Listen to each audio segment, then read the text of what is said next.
that's the thing that I'm thinking about. And then having things in place like a trust just protect your assets, and you can protect the assets early so that you're 5 years away from any possibility of you. I mean, you're a young man right now. In my view, you've got many years before you might say end up in a nursing home or something like that.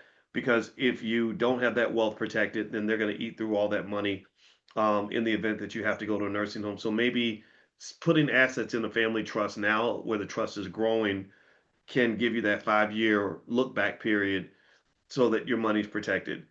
Um, did you have another question related to that? Not really. I mean, I am really trying to be intentional about preserving the wealth so that it lasts beyond, my children's kids.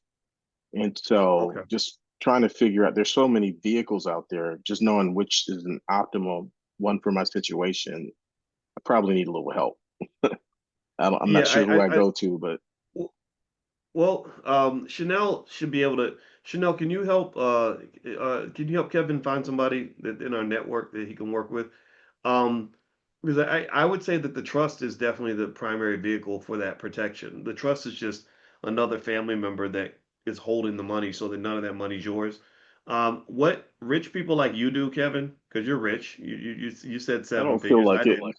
I I didn't, don't but feel hey, like it. most people ain't got seven figures, man. So I'm super proud of you and your wife and the kids you raised. And it's gonna be eight figures eventually because your kids are super smart. I know what they've accomplished.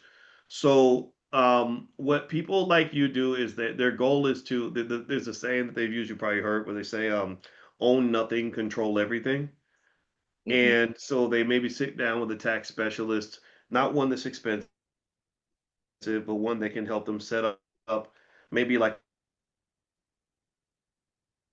an LLC used to fund a lot of what they're trying to do business wise and everything. And then they have a trust that owns the LLC, but maybe they're a beneficiary of the trust. And then also when they need assets or need to be liquid, they'll borrow against the assets that they own so they don't have to sell them.